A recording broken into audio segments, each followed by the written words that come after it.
The best variety of music turns up right now. Coming all new V94.9 WATV. We back, baby.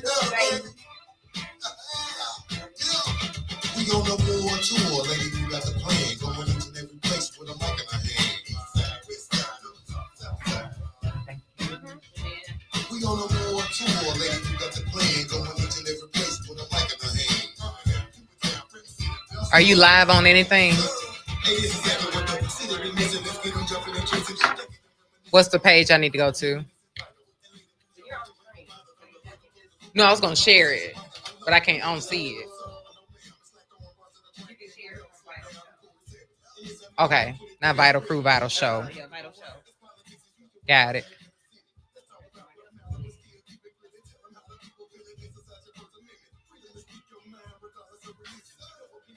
It's not on there either.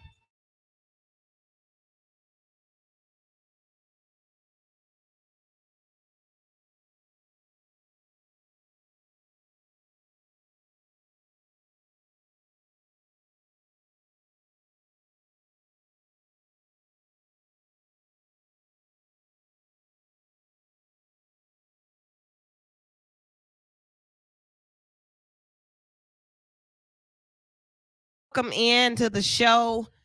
Vital is the name of the show every Sunday night at 7 right here on V94.9 WATV. I'm Lady Woo. The crew is in the building. Introduce yourselves, everyone, please. What's going on? It's your boy Ready Eddie. Who else? Oh, yo, I'm good. Okay. You okay over there? I'm good. I'm good. Yo, this is Antoine DeMarcus. How y'all doing? Hey, it's our Lillian K. Bushlawn. All right, and I just saw somebody else pulling up. So, there's a lot of people to choose from. So, we don't know who's coming except for those who are SVP. Thank you so much, Miss Kate. I appreciate that. Did you? Oh, okay. So, you did not. And thank you, Ready Eddie. It's all good. Y'all, big show tonight. And a lot to discuss. I know that the main topic is going to take us all the way through 9 o'clock. I already know this because on Facebook, I asked a simple question, just a simple question. And people made it be a whole situation. I'm like, I asked one question, but we'll talk about that a little bit later. Before we get to all of that, a lot of things happened over the weekend. We were together last night, Arlene, at the UNCF fundraiser, the mayor's masquerade ball. We were there last night. That was a nice time. Yes. Your mother was honored. Yes. Diana, Lavoria Bushlawn was looking amazing last night. Congratulations. She really felt beautiful, so that made me really happy. Tell us about who your mom is and what she was honored for. Okay, well, my mom's Lavoria Bushlawn. She's a retired educator, and then she spent, the rest of her life taking care of me and my brother.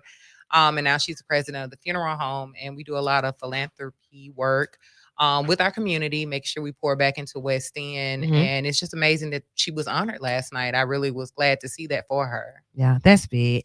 We have to honor our people while they can see it, while they can experience it and feel it and know that they are appreciated for their service and for their lives. Like, thank you for your time and for giving and for thinking of others. So that was great to watch.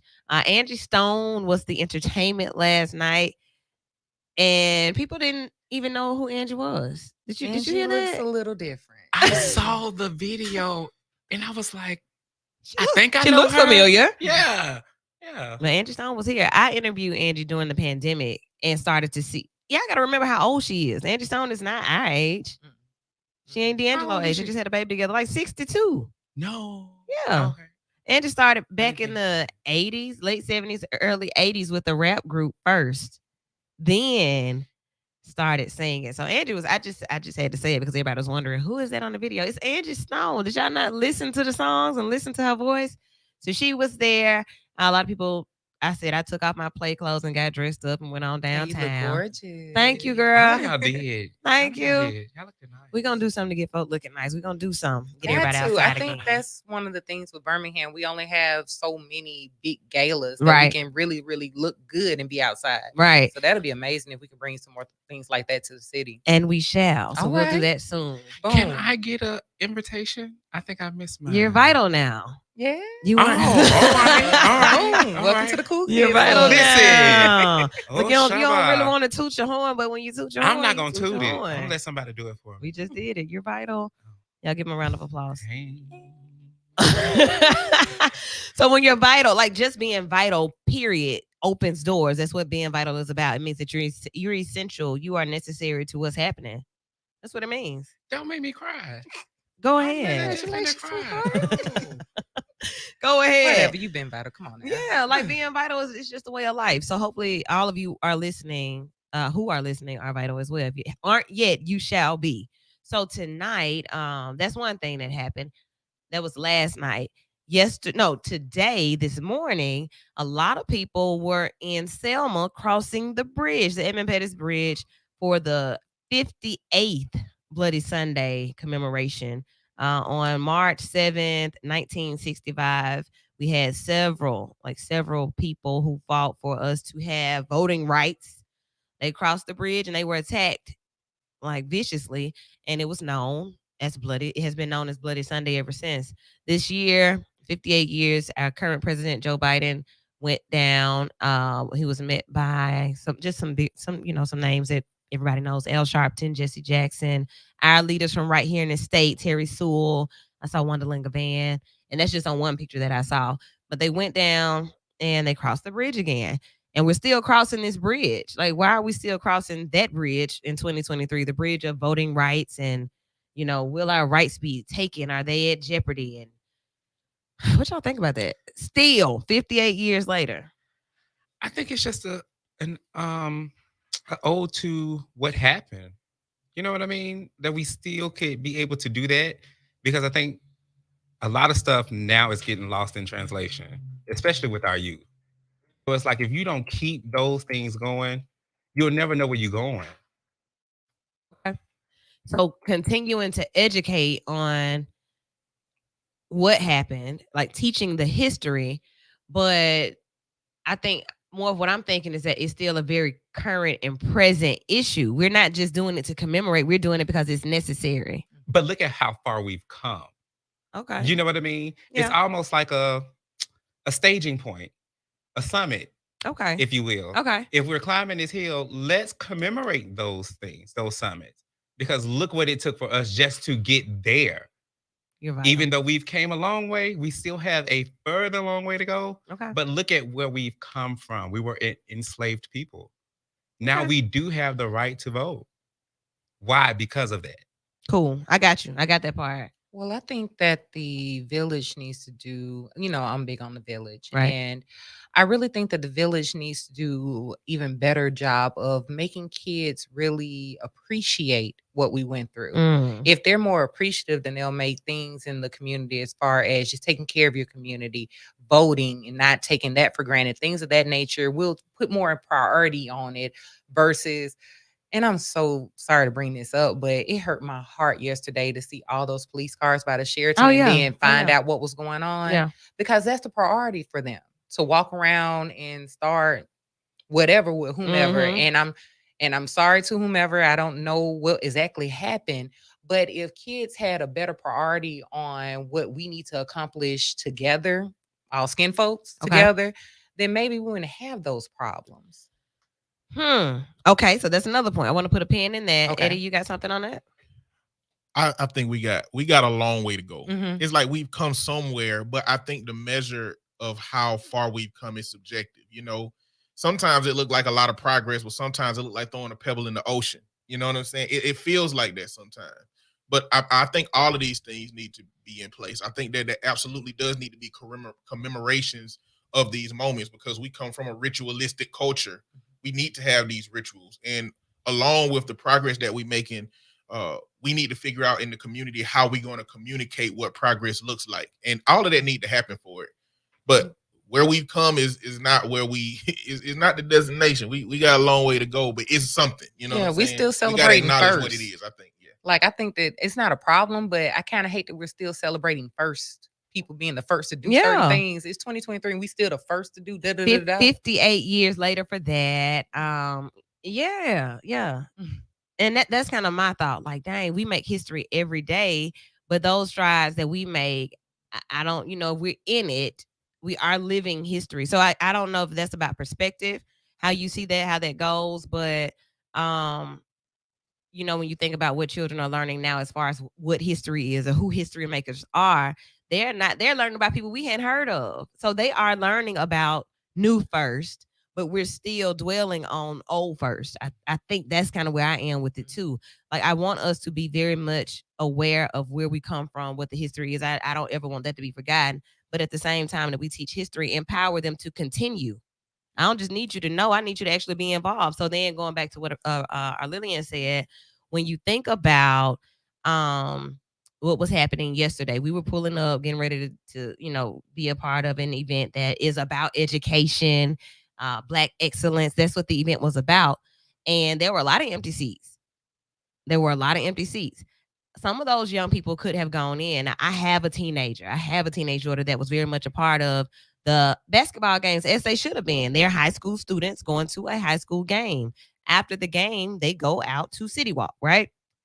Now, just like when we were in school, and I want to make this very clear, I remember running on many occasions every time I went somewhere. Oh yeah. Like, Especially city stages. the Heritage Festival. I remember singing down at Fair Park for the Southern Heritage Festival. Not only was I running, my mama was running. So I remember those things, and I don't, you know, I don't want us to get so caught up in, you know, these children are they you know, like they are so different, or like it's something that's so foreign when this happens. But what could we do to change that when there is an event? Should there be an after gala or an after party for teenagers to attend, or some type of, like, what could we do? What could we have? I mean, for our youth, I think in the age of they see people now, their goals are being an influencer. Mm-hmm. So if we have maybe something like that, somebody that can kind of influence them and pull them into something more positive, that would be awesome for the city. Okay. I think we dropped the ball on having actual events that are engaging for them. Yeah, we have some events and they're nice, but they don't attract them. So we Okay. have to figure out what actually attracts them and actually puts them in a good positive space for them to, you know, be entertained, enjoy themselves, and kind of minimize the negative. So somebody would have to do that. Ding ding ding. Child. Okay. You can do it. Okay. You are tuned in to Vital right here on V94.9 WATV on Sunday nights. The V stands for Vital. And we're just talking about the weekend, basically. Also over the week and over the weekend, Creed 3. I haven't seen it. Did you all get a chance to go see it? Not yet. So nobody's seen it yet, but we have seen the the promotion. We've seen that. And they're what are we thinking about the promotion? Not the movie, because we haven't seen it. And if you don't know what I'm speaking about, the promotion being the photo shoots. Michael B. Jordan is getting a lot of press. I can't even think of the other guy's name. Jonathan Majors. That's it. Yeah. Jonathan Majors, his first shoot by himself with all pink on. It was very feminine. You like it? Yes. Well, okay. So cool. What do you all think about those photo shoots? The one in particular, like I said, there was one with the two of them. What did you think about that one? It's all in marketing. I mean, these people are very strategic behind the scenes. They're painting a picture of them brotherly love. It's not a love that some people in our community are used to, but it's absolutely nothing wrong with the way they were posing in the pictures. And I hate that sometimes in our culture, we automatically go to sexuality when we see love like that from two brothers, two grown men. Okay. And I absolutely love that they were able and they felt comfortable. I mean, it doesn't matter about their sexuality. I love those pictures. And at the end of the day, that might have been a tight shoot for a magazine cover or something. You know, we had to put everything in perspective of what was going on. But behind the scenes, these guys have big marketing teams behind them because they're going to be the next Denzels and whatnot. So, of course, they were being strategic in how they were posed in the pictures. I'm sure if he had an agent or they had agents to the side and they didn't like that, they would have changed it because that would have been static in their message of what they're trying to present to the world. But they were okay with them posing like that. So they've really thought about this before they allowed those pictures to go out. And then you have to understand, too, I think that really has something to do with the movie itself. Though I haven't saw the movie, I did see the trailer. So they were homeboys when they were younger. Um, Jonathan ended up going to jail, Okay. and I want to say Creed like took his little spotlight in the boxing thing because the other dude was a little bit more into the fighting, but they were cool. So the togetherness we are of brothers. that picture, right, kind of Okay. make it like this is more of like a homeboy kind of rivalry, but we still cool. I don't even take pictures of my homegirls like that, but okay. Have Is you something ever wrong with had that it? though? No, I just don't touch me. Really? Not really, but I mean, but it depends on the homegirl. yeah, like we just Gotcha, don't. I mean, gotcha. it's just not automatic that I'm going to hug our Lillian from the back No. over her shoulder, and we used to do that back in the day, especially like with our cousins and stuff. That was a normal pose. Okay. But you know what? Now that you say that, I'm weak. I just heard that in my last night I Okay. felt myself kind of being strategic in taking pictures. One, because I hate for people to post like pictures of me, you know. Right. So yeah, in a open setting when we're outside, yeah, I'm kind of strategic about taking pictures with people. One, because I get a lot of crazy stories behind it. I heard that's your best friend. Really? No, we're just taking a picture. We God. only took a picture. That's my Facebook friend. I don't know. Right. Right. And you know, it's one thing to like just be a person that don't really care about touch like that. And so the way you craft your pictures is one thing. But the essence of these photos that I advocate for is for men to get over the social stigma that we can't be close to each other or we can't touch if we those kind of people. Because the reality is, as men, even the manliest man crave touch. Like, what do you think a high five slap is? What do you think a chest bump is? What do you think roughhousing and wrestling is? Okay. We just we make it so aggressive, that touch that we desire to get, so that it don't look sensual and soft and gentle. Mhm. But at the end of the day, we desire that, you know. So I'm glad that they had these photo shoots and they were able to pose, be it brothers or be it whatever, because we should not be afraid to do that and to show that thing with anybody, let alone our brothers, because we need that sometimes. Okay. And to remind them of who you are and what you do. It's been a minute. My name is Eddie Sharp. I am a licensed professional counselor. Been working in the community since 2010, working with kids and families, trying to help unite them, usually from Child Protective Services, but in a lot of instances, just trying to help these families, especially men, overcome what society tells us that we have to be, especially when it's counterproductive to be inappropriate partners and appropriate fathers. Okay. Thank you. So now you know. Right. Look, now you know. All right, let's go to some comments. Miss Dorothy says there should be some type of summit with adult men and women with the young people in this city and ask them what would interest them and go from there. They should be boundaries, of course, but this would help. So actually talk to the young people. I think that's good. Ken, what you talking about? Ken says, man, say that drama men don't text like that. Okay. Then he wrote it again. Men don't take pictures in those type of poses. I'll share them in a minute. Once we can take a break, I'll share them. We don't have a break for a few minutes, but I will try to pull those up and share them to our Vital Show page. What y'all think about that? Man, don't pose for pictures like that. It's just a very stringent definition of what a man is. You know, Mhm. to me, a man does exactly what he wants to do and exist the way he wants to exist, and don't have any fears about what it means if he does that. You know, like if you're a straight man, and the fear is that if I'm close to another man, then I might be perceived as a sexuality outside of that. That's fear that's keeping you from doing that. I ain't fearful. And okay, so it may be a different discussion for women too. And I had that question. Like, Okay. okay, so if two women did it, would we say they were together? This says, oh, that's Not at all. beautiful. Look at this. You- Look at them. So why is it when we switch to a male? Why does it have to Because- be looked at as automatically?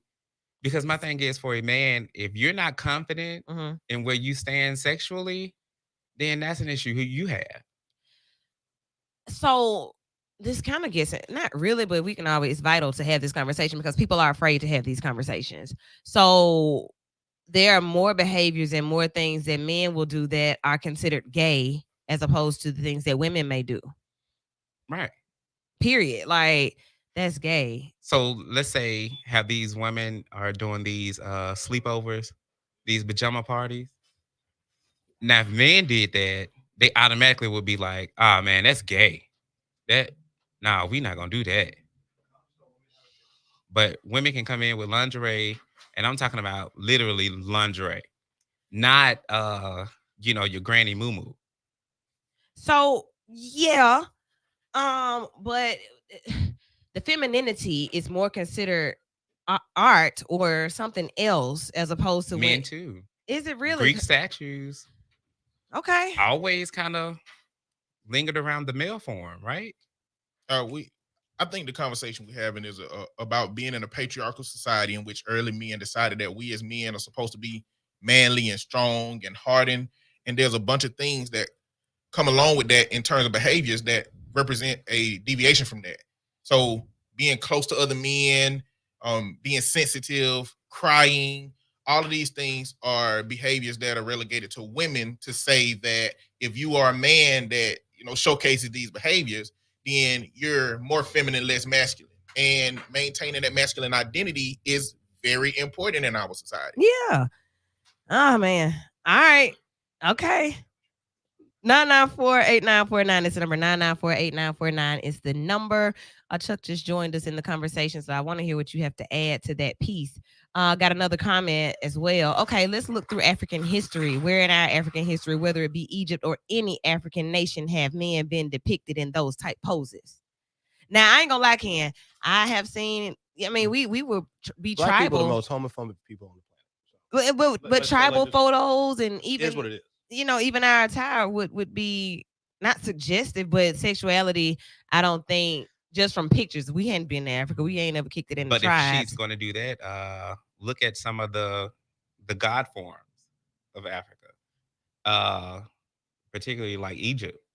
Though they may had an animal face, they had a man body. Okay, this thing gets deep. If you have comments, share your comments. 994-8949. Call in with them or either comment on the live. So the idea that African Americans are the most homophobic group of people, that's big because I know that I just had this conversation earlier about the term forward thinking or progressive and how those terms are used to okay everything. Because if you're progressive, you think forward. You don't get stuck in old thinking. You are open-minded. You can think about things differently. And the conversation basically was saying that people who use that term, they use it to defend things, like to almost to convince you of something because you're progressive. We're progressive. We're forward thinking. So with that, when it comes to sexuality and how we identify and how we express ourselves, do we often have to put some type of cover up to be to be okay in who we are? To forward thinking, progressive. Do we have to use terms like that as opposed to just saying I'm gay, I'm heterosexual, I'm homosexual, I'm pansexual? Man, 2023, man. Be who you are. Everybody's fluid, so it is what it is. Fluid. Yeah, with water, but I'm, I can clearly say I'm a heterosexual female. I'm cisgender female, and I can say that and mean it, and that's that. I don't have to feel a way about saying it. Man, treat people like people, and that's it. So, me. A big part of the progressive movement is performative. There's a lot of people in those movements that are performative who are doing it for the photo op, who are doing it just to say, well, if you can identify this particular group that I should feel this way about, then I can get my photo with them and I can go because it helps me internally feel better about myself because I'm advocating for this group. You can't really do that if you don't know the definitions of how those groups identify. But I don't think the forward thinking or progressive movement are identifying those people. I think those people are coming out saying, hey, I exist in this shade of gray in this world where everybody try to put you in this black and white binary, and I want to be accepted. And though now we have to call that something. We have to say, I agree. Acceptance is important. Except so to Chuck's point about people, treating people how you want to be treated. It's the golden rule for sure. But people do deserve to be able to say and be comfortable about who they are, even if it's often misunderstood or not the social norm. People should be okay to live. I should be able to live. But I think there are a lot of systems that we exist under that tell people how you're supposed to view and experience certain people. And those people need some kind of barrier between those who would crucify them to those who are willing to stand in front of that crucifixion and say, hey, hold up. Okay. These people just want to be treated like everybody else. Right. Let's not get into this crucifixion thing. Okay. That's dumb. Systems are dumb. Again, it is what it is, man. All these social constructs. Look, be yourself. It's 2023 and keep it moving. So, Chuck, you missed this. It's 2023, but we're still having to fight for voting rights. Yeah, I think all of that's 'cause that. black folks ain't voting. So keep what? Yeah, Is that why this is part happening? of it. I mean, our voting rights are getting constricted, but also they understand that like once if you we are an untapped resource and we can Okay. get folks elected, but we got to vote. And that's the problem with the youth right now because they ain't voting. They don't believe in the concept of voting because they don't remember they are generations removed from hoses, dogs, people getting spit on. They don't understand that people die for these rights for you to be able to vote. And they just like, if I don't know you, like I ain't gonna vote. So people vote for people and they don't necessarily vote because they think that voting is important. So people vote for people, but do they vote for causes? Let's tie these conversations together. When you think about the LGBTQIA plus, those are very strong areas of voting. Like there's a lot of influence in those different groups. There's a lot of representation in those different groups. If I don't speak to those different groups, there are issues. Say if I'm Black in those different groups, there are bigger issues. If I'm a white young person in those groups, I have influence because I'm affluent. Y'all got to think about how big we talk about systems, but even in the systems, these issues are way more prevalent. Older Black women vote, gay folks vote, Republicans vote. The rest of the Democrats. That's it. I mean, if you think about blocks, tell me, find a lie. Y'all just looking at me. I don't know. No, you're not lying. Okay, so like y'all out here pulling punches, and you know me, I don't do that. So it is what it is. You got to figure out a way. Like again, you have to figure out a way for people to understand that. Like I understand on a national level when people are like, I don't want to vote. I don't care about the national level. That's fine. Talk about the electoral college. The vote doesn't matter. It's fine. But on a local level, who your judge is matters. Who the district attorney is matters. If Danny Carr was not a district attorney, it'd be a whole lot more Black folks and younger folks messed up out here. But we got him in office, and so that's an important thing. And so you got to understand your vote. Your voice is your vote. Like, and if you're not voting, you asleep at the wheel. So don't complain about these laws that are impacting you, detrimentally impacting you if you're not doing anything about it. Now it's gonna take some time, but that's just where I stand. Okay. All right. So you tie all of that together again. I'm tying a double knot because now I'm thinking about women's rights, Women's History Month, women's reproductive rights, transgender children, and gender identification surgeries. And like, no, you can't do that. And all of this different stuff comes with a vote. It comes with a vote. That's how we're able to tie it together. So we're not voting. We don't have programming. We can't be who we are, but it comes with a vote. I'm so confused. It's a vital conversation, but it's just so much. I think a lot of yes, not voting is a problem, but how are we connecting people to understand how what's going on in their life translates to what your vote is going to do? Because for me, right. I grew up with a father in prison, so I have a very particular way of viewing how the justice system should work. My mother struggled making the most Walmart was willing to pay, which was enough for us to struggle.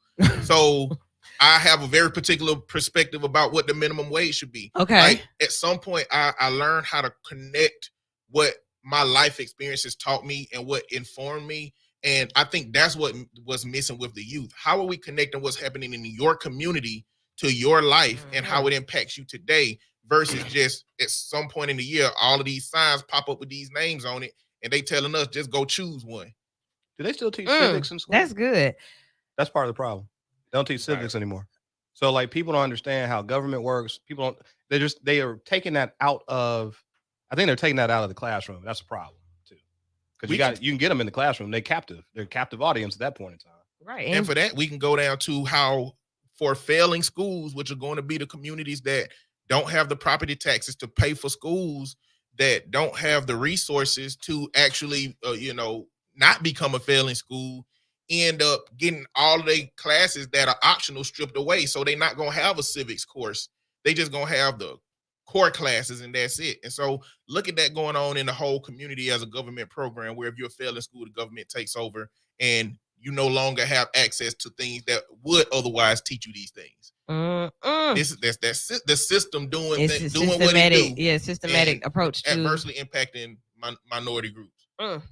994-8949 is the number. 994-8949 is the number. We have tied the whole weekend together, and I want you to get in on the conversation. Caller, you're in. What's your comment, question, thoughts, or feelings about what you've heard? Hey, look, lady, woo woo. Hey, How you doing? Mr. Madison. I'm good. How you doing? Good to hear from you, baby girl. Good to hear from you as well. I heard you were asking Chris about me earlier in the week. Yeah, I care about you, local lady. Woo. We care about you too. Thank you for calling in, as you always do. James has been calling in since way like in the beginning. So I do appreciate that. The phone lines are open 994-8949 to get into this conversation. We are going to take just a quick break, and we'll be right back with more Vital on a Sunday night. We got a lot to talk about. It's about to get really juicy in here as well. Okay, hang tight.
We were just recapping everything that happened over the week and tying some things together. The importance of what's being commemorated right now in Selma. It happened today, but just something to keep in mind. If you have young people around you, be it in church or wherever they may be, talk to them about history, educate them, teach them, remind them, take them to these places. It doesn't have to be on Bloody Sunday. It doesn't have to be any type of special event, but take them to the bridge. Take them to the Civil Rights Institute is free in the city on Mondays. You can do that any Monday. Spring break is on the way. Huh? It's not free all the time. Really? Free on Mondays. And it something that our children should be very well aware of, and it's right here in the city. They should know about things in the city. I did see some young people out this morning on the way to church, and they were taking pictures and taking notes of the standing history. Like on the blocks downtown, they had these different civil rights displays and lessons, and I saw several of them doing that. So whatever teacher, whatever school that is that has their students out doing that, thank you so much for incorporating that into your lesson plan. That's amazing. So got more comments on the topic, but we'll come back to that. We are going to give you more of what's happening in the Magic City. It's the first Sunday, so it is very much appropriate to kind of give you some dates so that you can go ahead and make your monthly schedule. So back in studio, who do we have in all black? Voice from Detrespa. The Trespa is in the building. So you all were here a few weeks ago just telling us about how you started and about the great fashion show that's coming up. So welcome back. Thank you. Indeed. So tell us about what's happening, when, where, and what's needed. Sunday, March 12th, 2 o'clock, we are having a fashion show at Social Venture in Woodlawn. We're excited about that. All right. So how can people get tickets? Vintage fashion show, something really different. Is it going to be inside or outside? It's inside. It's inside. It's inside. Okay. How can people get tickets? You can get tickets in the store. We're at 5529 First Avenue South in Woodlawn, or on our website, detrespa.com. Awesome. So our own Chuck is going to be one of the models in the show. Could you shout out any of the other models that people could expect to see? We have a lot of models that were in with us last time. Okay. We have Larry Ross from Burnable Bouquet. Okay. He's going to be there. We have Nikki from Desiree Consignment, another consignment store in Irondale. We have Royal Cromwell. He's going to be in the fashion show and also being our model coach. We have Lavinia from Pose Bazaar. Okay. We just did a big fashion show with her in November. Awesome. So some names that you may know, you may want to see them do something different in vintage wear, and all of the pieces. Well, this one will be. We had one in October. It was all vintage. This one will be vintage and contemporary. Okay, vintage and contemporary. What's the difference? So we have some things that are contemporary. Our vintage things will be from the 80s and older. We have things in the store probably go back to the 30s.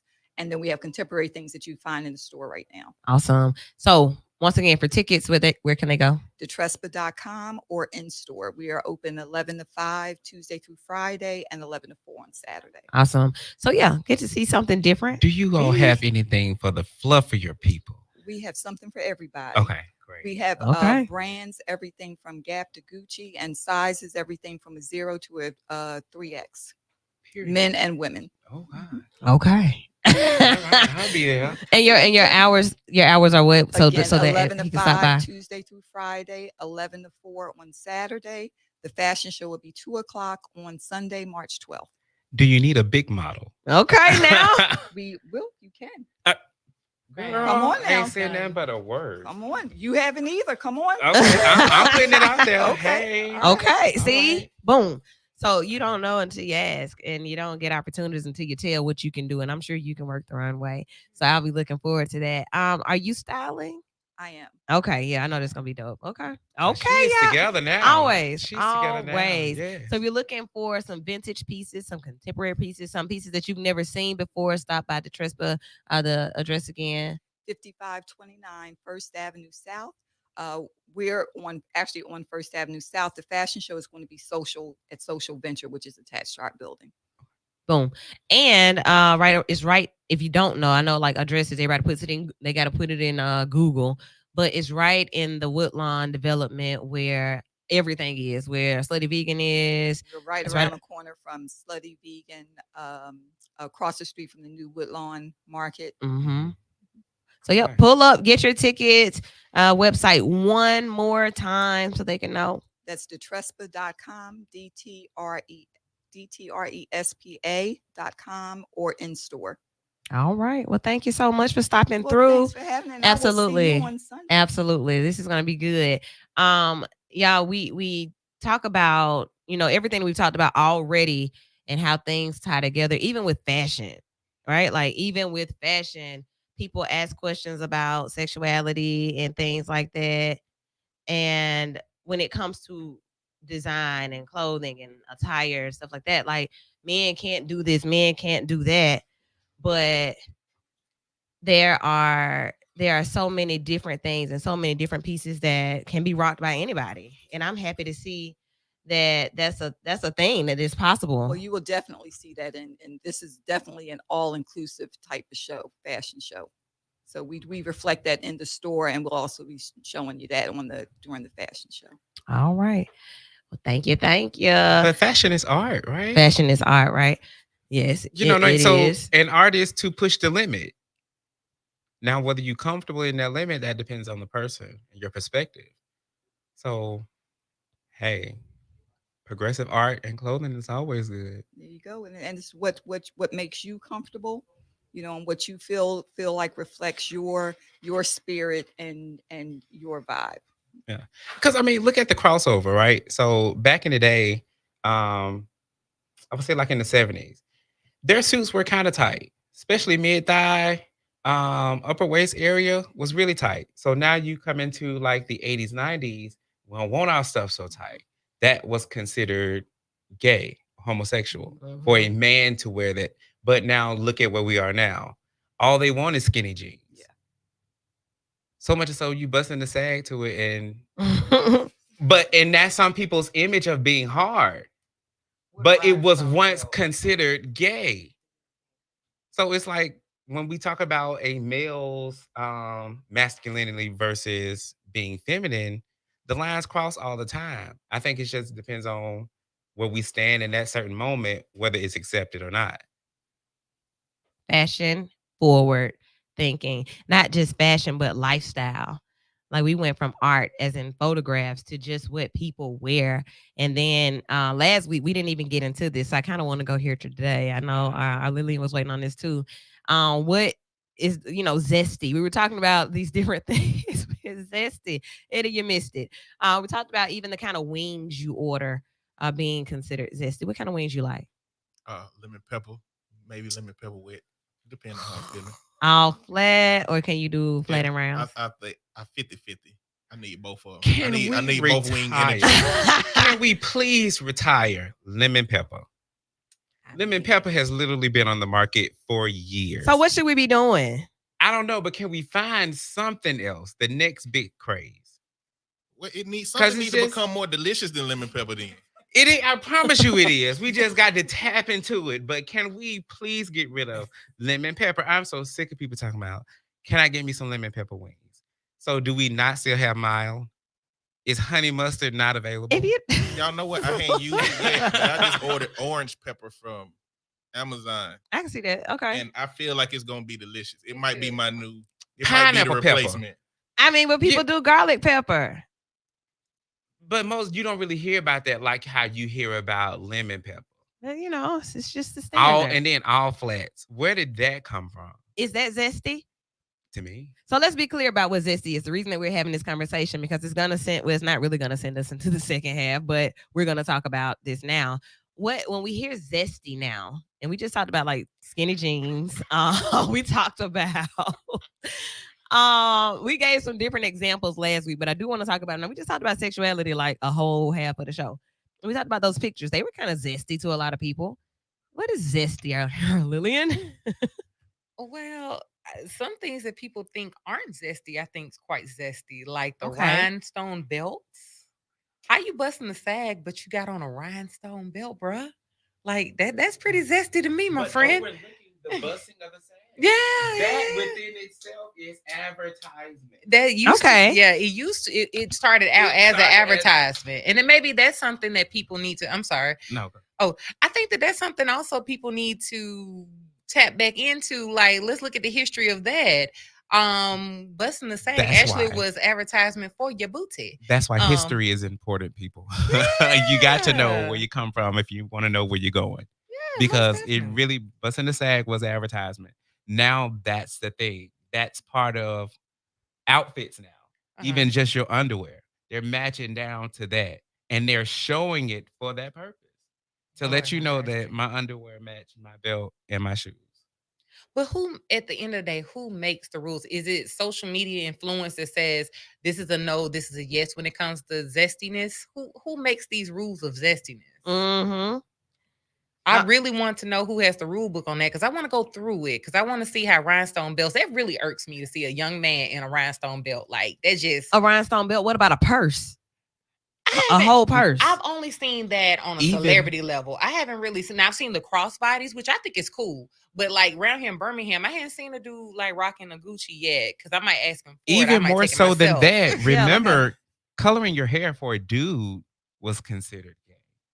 Now everybody has some streak of color. Yeah, if you put a patch. Yeah. And now blonde. Mm-hmm. Even on a shortcut.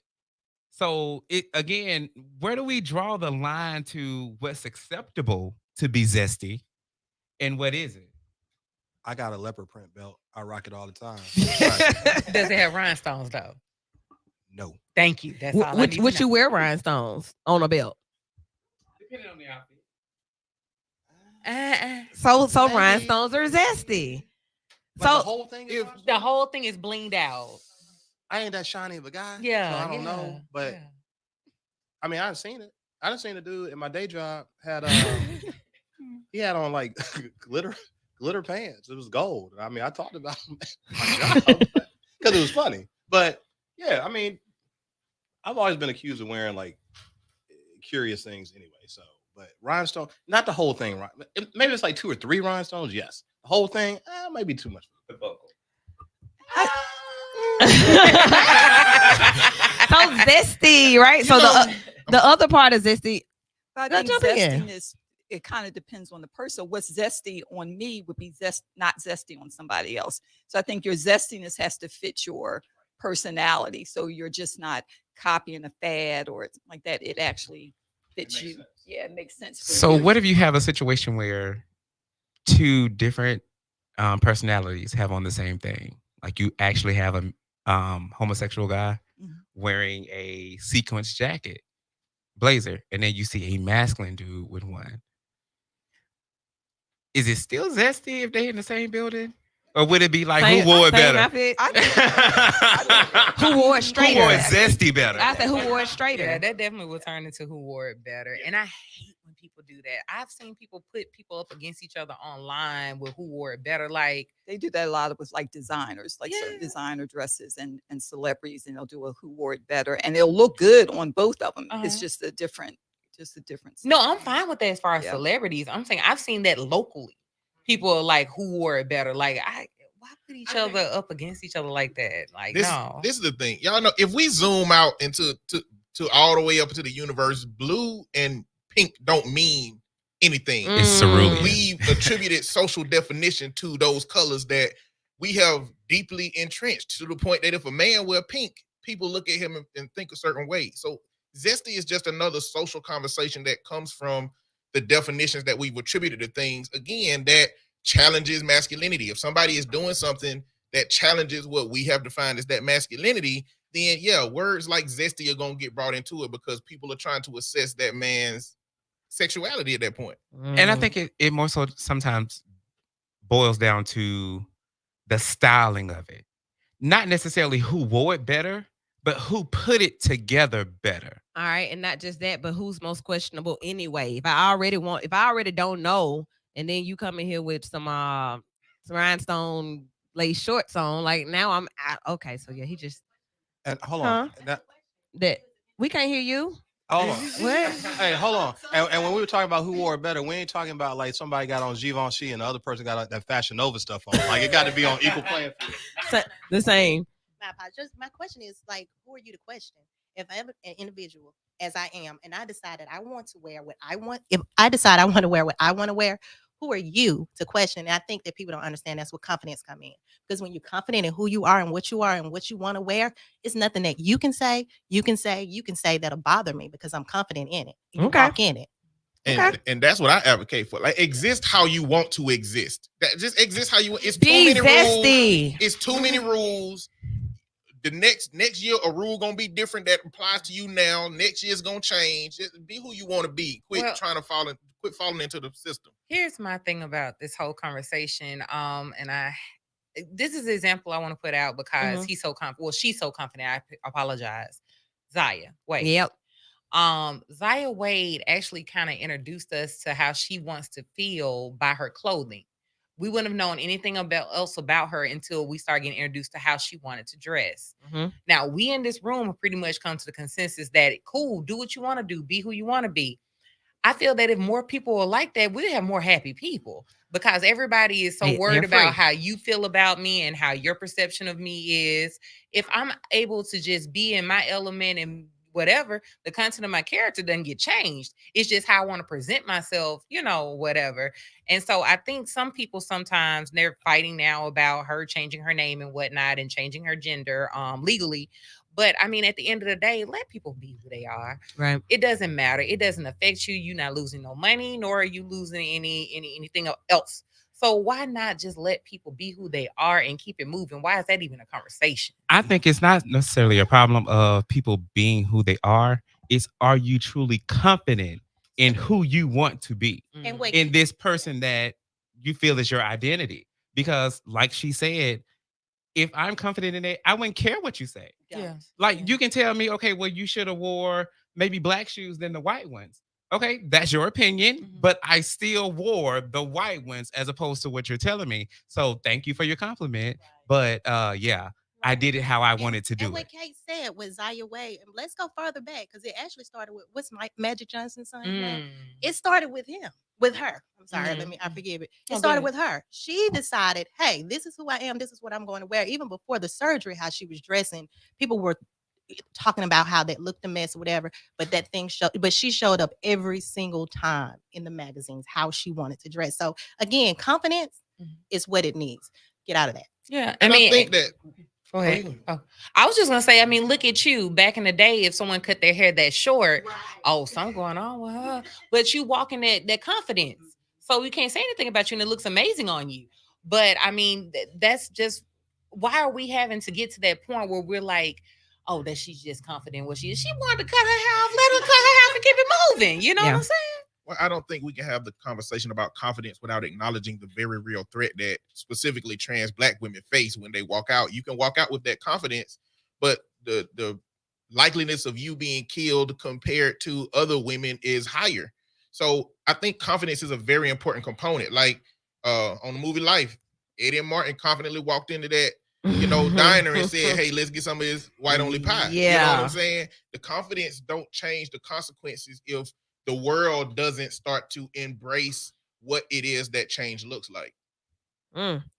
Deep combo here. 994-8949 is the number. You can also post your comments. There are several comments on the feed as well. Here we are. Let's go to a couple of them. The reason why we have so many feminine men or young men is because we have feminine and homosexuals controlling our culture. Okay. That's a lie. Hey, let me say this real quick. That whole it's not nurture, it's nature. Right? Okay. So like, I'm just gonna tell you, I don't mean to offend nobody. No heterosexual dude at 20 years old is just gonna make a decision. I want to do something else. It doesn't happen that way, and vice versa.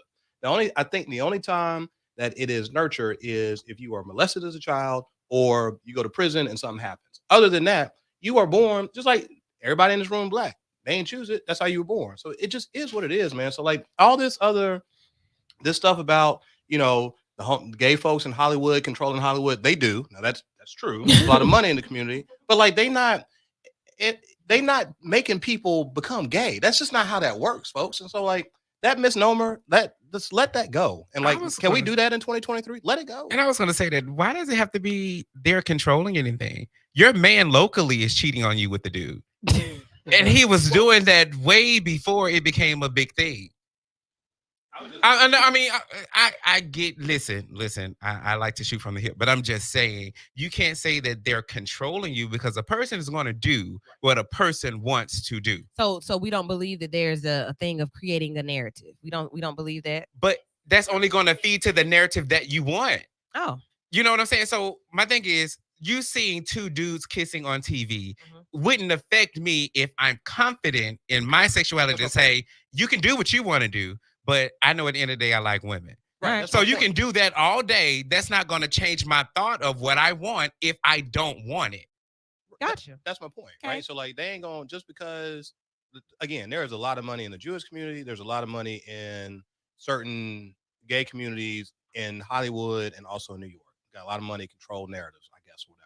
But them putting that out there is not going to make you become gay. It just does not happen that way, folks. So like, let I it go. watched it on the movie. I want to do it. Now I will say this: the messaging is sort of weird too. Like, if have y'all noticed every HIV commercial is Black gay men? Have y'all noticed that? I ain't seen no white man in it yet. So it's some of that stuff is a little bit weird. But again, I'm with you. I see they got something on two men kissing, and my kid is 10. That ain't gonna make my kid want to kiss a man. That's not how that works. I don't know if you all paid attention to what I put in the group meeting with the story about the little boy that stood up at the city council meeting and read about the book that he found in the library. He read an excerpt from the book, and his dad got up and said, "We don't need books in the library teaching, I guess maybe 10-year-olds how to perform in a way. And he got this book in the library. So basically, like the influences that we often don't have control over. Society does dictate a lot of things and does pique curiosity. If I leave my child in front of the TV or on a tablet for a few minutes, then that's a parenting issue. That's not a society issue. It may be a parenting issue, but society does. Art dictates life. Life dictates art. Like we gotta be honest about what's happening now. Yeah, but then I mean, where's majority of you getting this teaching, right? So it's like if I'm not really getting it at home and I'm thinking the school is going to give it to me, then what is that? That's a half-educated person. Because a lot of people now are really looking at the schools to teach my child this and not you to say, hey, this is what this is. And I think if your child is exposed to what gay life and gay culture is, that's just going to make them knowledgeable about what gay life and that's not going to make them gay. I'm heterosexual. I didn't learn how to be heterosexual. That's just was innate in me. And I feel like that's the same thing with a gay person. But so I think people accept and say, oh, if my child finds out what a gay person is, or this is going to turn them gay or it's going to turn them transgender or whatever. I just think that's ignorance on their part. Okay. Also, like if you need to crank up your parenting journey with an understanding that there are a ton of things that's going to challenge your child throughout their life that you can and cannot control. So what I would like for my kid to tell me if they read that in a book is, nah, that ain't what my daddy said. And come to me and start talking up to me about what they read so that I can manage that narrative. If your child's first time learning about this thing is in a place where they could have read it in a library book, you haven't been having enough conversations with your child. Okay. Parenting.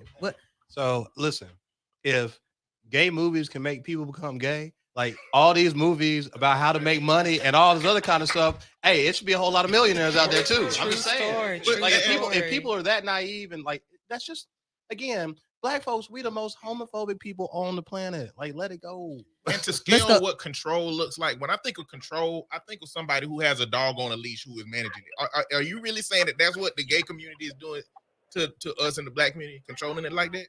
All right, well let's go to the phone lines. Call again in with Vital. What's your question, comment, thoughts, or feelings? Woo! Please let me get what I have to say out. Go ahead. Please. All right, so I'm pretty sure you're familiar with Dr. Neely Fuller.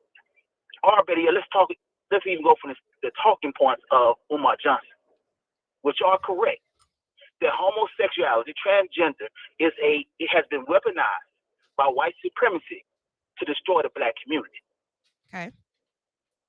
All right. So you made a great point. The culture is controlled and has been controlled. Like we talk about if you say something about black people, right, you can get forgiven by that. If you say something about gay people, guess what? You get counseled. Okay. So how can we not say? That's the reason why it's even in the media, which that's why they push certain narratives. That's why go back to Flip Wilson. Go back to and if you read my other point, because I want to tie this into that.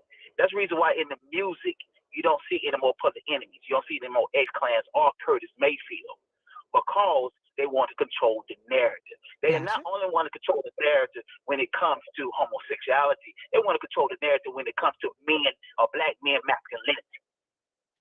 Okay. All right. Okay. All right. Y'all just jarred my thought process, and this is just something recent, not necessarily talking about sexuality, but did you all know in Hoover, just as of January 31st, an author was canceled from appearances? Yes. Like, yeah, this 2023, and there were parents pulling their students out of school because a black man who was an author was coming to speak to their children. Very disappointing at this point. And a lot of people say stay out of Hoover and all that kind of stuff. But that just really makes me scratch my head that we're experiencing things of that nature. They said that it was a contractual thing, but you gave the guy $500 for lodging. So I think the contract went through some kind of way. But at the same time, we're really at a point in 2023 that you think that you can stop a black man from being in front of your child just by pulling him out of school. Right. I can Google. It happened. They stopped. Chuck, Yeah, they stopped it. what'd you say? I said it ain't no thing. I mean, it happened. Like that's where we are, and we also in Alabama. So Yeah, you know, yeah. in this And that was Hoover, Alabama. Dang. Okay, look, man. This is one of the conversations. This is a taboo topic, honestly. Like a lot of people are afraid to have this level of conversation, no matter what the reason is or what it comes from. We've tied it into so many different things. I don't even know how we started on about the pictures. So hold on. So, but can I say something about what he just said? Absolutely. He is not wrong, but he's also not right. Like So what is he? I don't know, because I mean he is right. Like when entertainers or whatever start talking about gay people, they have a tendency to there's a movement that happens and get canceled. But I do think that happens on the flip side too with black people, for sure. especially in the sports in the sports world. Like there's a dude named Myers Leonard who used to play for the Miami Heat. He got caught up 3 years ago on a hot mic, dropped the N-word, and he was out of the league for 3 years. So and he a white guy. So it can happen when people talk about black people, but I do think on a greater magnitude. Like, look, ain't nobody rocking with the baby no more, right? No. He messed up last summer. It was a wrap for him. Mr. Red had different. You know how I feel about him. I can't get into that. For those of you who don't know who that is to Chuck, that's Kanye West. Yeah, I don't rock with Mr. Red no more, man. It's like so. Anyway, he's not. There is a cancel culture. That's a very true thing. That's a very real thing. I do think it seems like it's sort of dying a little bit, but it's still out there. Well, and I'm with Chuck on the idea that like the dialogue that comes along with what he was saying, it's like you going on a straight path at some point, and the deduction that you get out of it is a hard left off of a cliff. It's like because one group gets some alleviation from this and another group does not get alleviation from this, that means it's a whole agenda that they're trying to use to attack us as a whole. And that's not the case. It's just one group has more support and one has less because of white supremacy. Hey, let's kick off this next hour right now. You're listening to Vital on B94.9 WATV.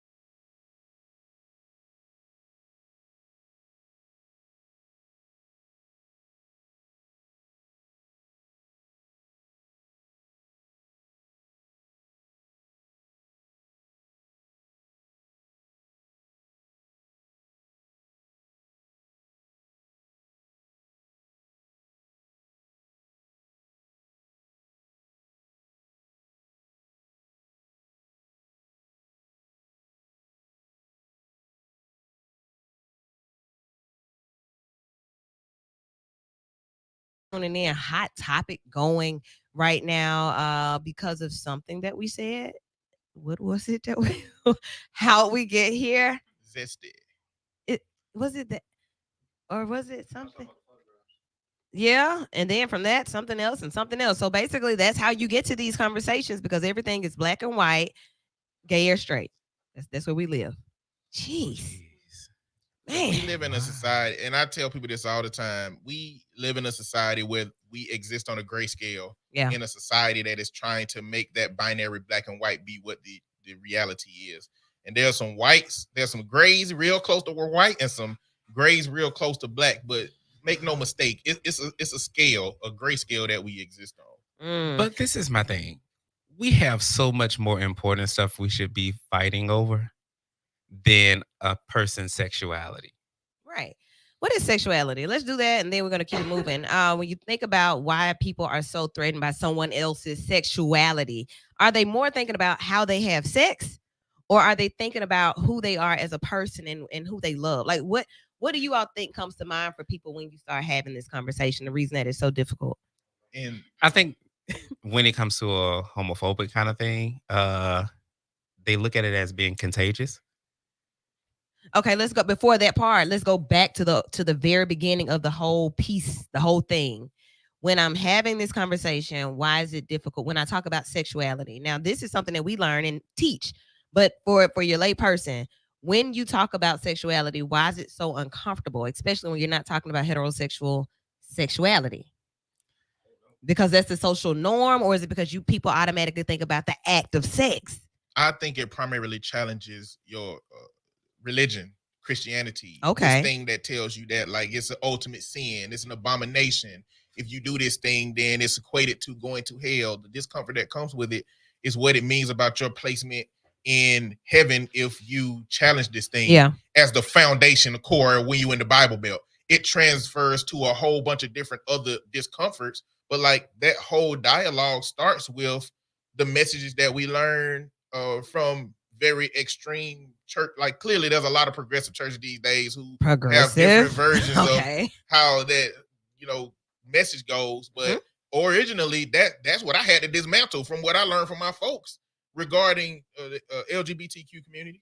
Okay. Listen, I guess. But the problem with that is people pick and choose. Because the same dude on Sunday preaching in the pulpit talking about, homosexuality is wrong. He got the first lady on the front row, the second lady on the third row. Oh, right. So, I mean, we pick and choosing these Bible verses and like as far as I know, I thought adultery was still.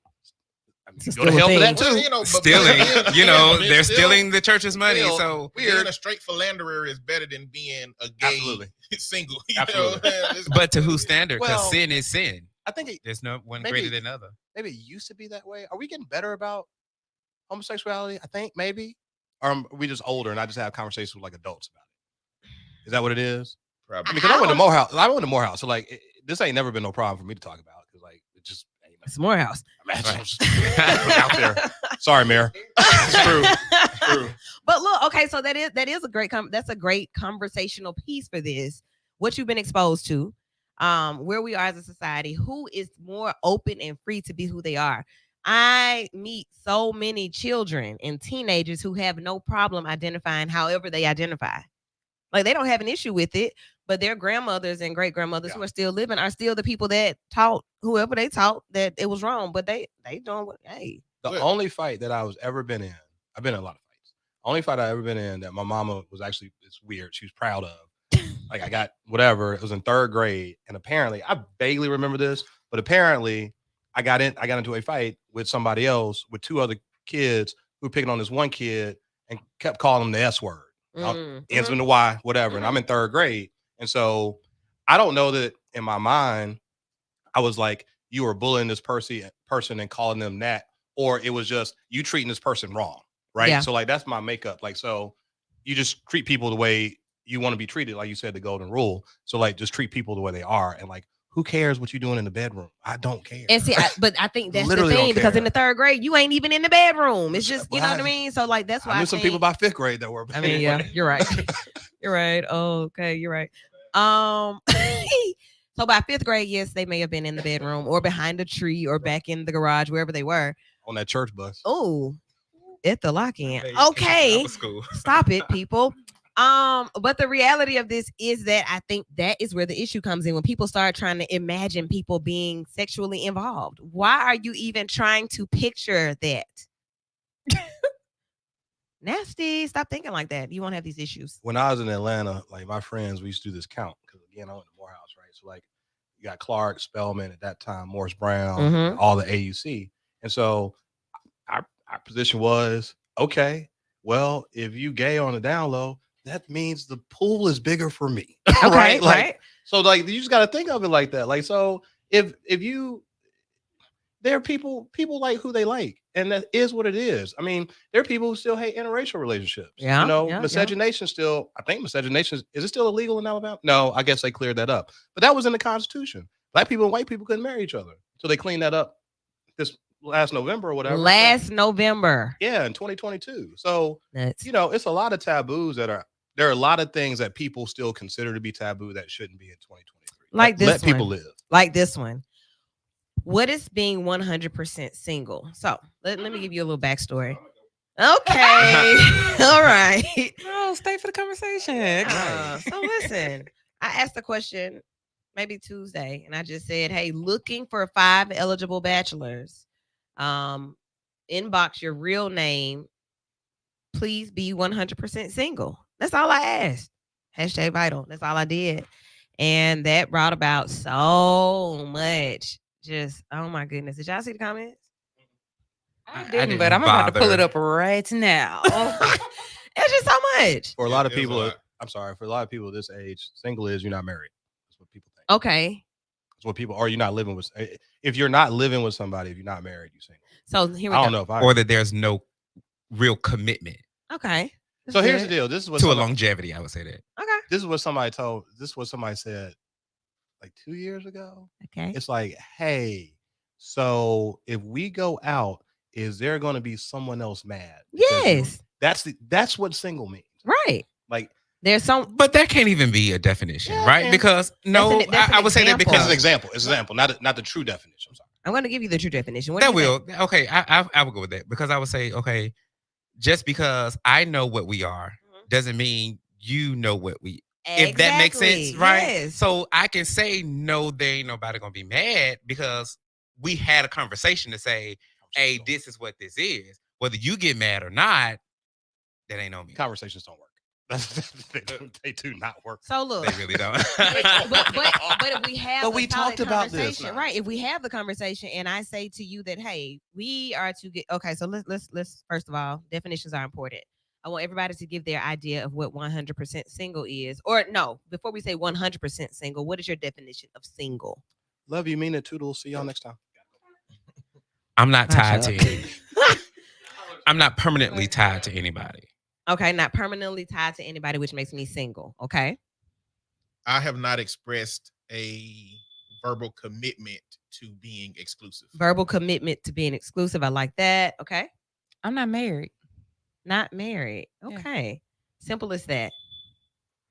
But you're also talking to someone who's never been in love and, doesn't commit. Well, it's not that I don't commit. I haven't found someone that's worthy of commitment. Okay. Single. Okay. I mean, that's that. Single is, I can almost go directly with the definition that Eddie gave. Single is non-verbally committed. I mean, like I'm not committed to anybody verbally. I'm not committed to anyone or anything. I'm not committed. So I'm single. 100% single means that I'm not committed to anyone or anything, period. Like there is nobody that I'm dating. There's nobody that I text good morning. There is nobody that I kiss or hug or touch in an adult way. I am single. I don't have to consult with anyone before I buy things, go places, or do anything. I'm single. That is 100% single. No, there is nobody in the wings that's going to be upset if I go out with somebody. If I go out with 10 people, there's nobody that should have any feelings. That's 100% single. Got it?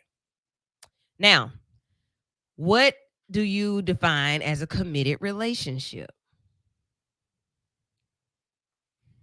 Having verbally communicated that we are in an Those things. exclusive relationship. And see, it's like a pause because apparently people like these things that are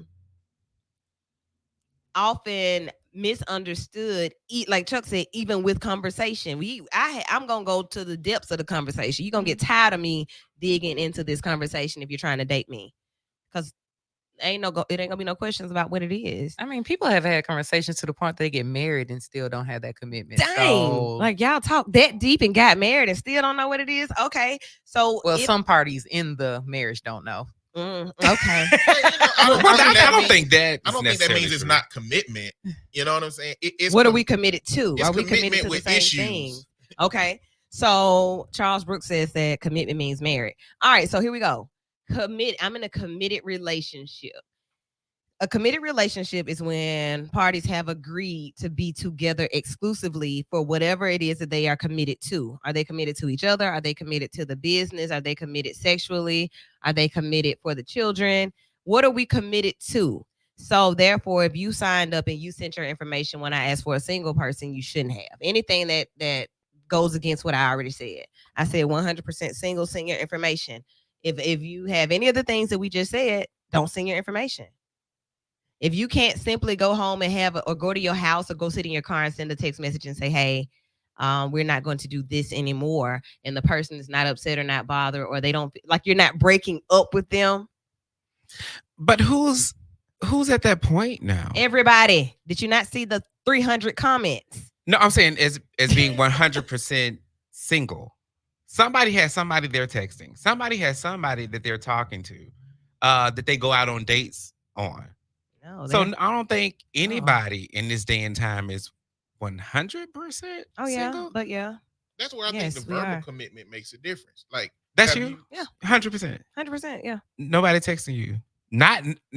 Listen, not you responding back to the text, not you sending the text, but is there someone texting you? Yeah, but what does that have to do with me being single? 100%. I don't like. You said not responding, or even if I do respond, That's so, giving interest. That's where the verbal Remember when we were commitment talking part about comes in. dating? No, The- it's it- not. It's not. No, it's just hello. Yeah, I agree with you on that. Like, If it's not what- gonna be anything there, then block. Then I'm not gonna. No, leave 'cause you then I- on red. No. Listen to what I'm What? telling you, my dear. People are really going left in their thinking. If you give them just a little conversation, We don't go Listen. together. no. Marvin didn't go with Diamond either, but he showed up at a house. Who is them? I was about to say, who Marvin? Players Club. Oh, You don't remember Players Club? Yeah, we do. we Mama, do. what you doing here? I was too young. My mom wouldn't let me watch it, so I And still yo- seen the real version. I remember. I do Listen, remember. it was just a guy at the club that used to tip her for private dances. But you showed up at my house. So I'm saying now, and I know some friends who are in these situations where they say, I will give you conversation. I'm not interested. And I told you I'm not interested, but you still treat me like I'm your girl, Like your I'm person. yours. Yeah. But you're measuring singleness off of the other person's Right, irrational expectations right. of what they desire that you're not giving them. There you go. So Marvin still, she still was single just because somebody was after her, and just because Now, when somebody it came might to them text, dollars. just because somebody Yeah, might I was text, at work. Yeah, she was providing a service What and are you getting paid for saying? her This is my service. job. just because somebody might text any of us, don't mean that we are bound to what they want from us. At all. Absolutely not. So then don't respond back. Why? No. Well, I'm saying, I can't have friends.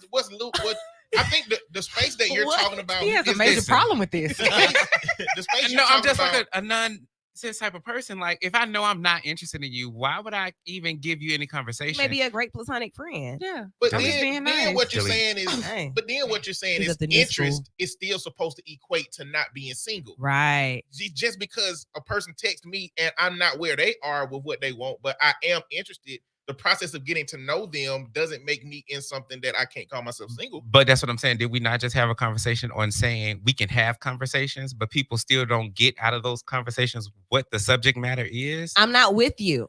And I can tell you that, but that ain't stopping you from texting me every day. Good morning. All right, so let's Stop texting me. Let's ask a question to our listening audience and to our viewers. Because someone texts you or communicates with you, does that mean that you are not single? Is what our friend Antoine DeMarcus is saying. No. I mean, no. That's not what I'm saying. What I'm saying It is, sound like to that. some people's mindset, Yeah. they would think we in a relationship if you giving me some kind of conversation in that manner. Like, But- I've literally been with some girlfriends. We're sitting at the club. A guy comes up to talk to them. They're going to talk to them. It might to them seem like they're flirting, but we just having conversation. And then when I tell you, no, I'm interested, remember the song, I Got a Man. Yeah. But what your man got to do with me? And you still sitting here pressing that point. Now it's at the point of don't talk to me. Because if Okay. I've already communicated to you, I don't want to talk to you Okay. in that manner. Why are you still approaching me in that manner? But you can Okay. control their behaviors in that situation. So And look. that's why I'm saying that's why you leave them on red or you delete a block. So what year were you born? 86. Okay, so not much. I was gonna say you sound like a 90s baby, or 2000 person. Oh. But you know, now That that, I is think kind about of it, that. They want I to block do kind of everybody. ghost people if I'm I not ghost, interested. yeah. Yeah, I ghost you. Or just short responses. But okay, so I say that about the whole blocking thing, and this is because I'm teaching on a daily basis boundaries and being self-assured. Like, I know what I want, who I am, but I also know what I can give to you as a friend or just as somebody that's communicating with you. And if it's nothing, I'm gonna tell you that, hey, you know, I'm probably not who you want to continue to be trying to court. I'm just not, I'm not going to respond all the time. I'm not going to go out with you. And there are going to be a lot of days I don't want to talk. I'm hardly ever going to want to talk. Wait, people know how to court? And that's, What's that? that's another part of the Huh? And that'll conversation, come down too. We to the do point that? of some people will say, I wore him down. Okay, they gave him the Ugh. Roger treatment. Or the You see Steve what I'm Urkel. saying? Urkel. Like, you know, I'm weighing you so it's down, like, baby. at some point Turn you got into a to whole new person for that. Yeah, right. and you end gotta up be marrying somebody Laura. different. So I'm saying, if I'm not interested, just cut off all communication. I think Don't text my phone. that- Why do you even have my number? So That you mad that they declaration is even try to important. reach out? I'm saying, Well, not if mad, I but- already know I'm not interested in Yeah. you, why do you have my number? I'm reaching out on Messenger. Oh my God. That is the worst thing to do for me. Why do you call me on Messenger? You Yeah, can don't- send me a don't call- message. Right. Don't But call please me. don't call me on Messenger. That's almost like FaceTime. Like the Right. only time that I'm cool with you calling me Please is if don't you have an FaceTime me. emergency as far as my business. Yeah. Now that's a good time. Yeah. But actually we have a phone line for that at the funeral home. But yeah, don't call me on Messenger. That is the biggest irk of life. So like let's look at this, y'all. Let's look at this. Back in the day, there were not so many outlets and so many ways to connect with people. It was either I give you my number or I see you every day when we go to wherever we're going. One of the two. I think back then it was pretty clear what was happening. Either we're talking or we don't. But now it's so many in between things that we can't. If I text you back, now we talking.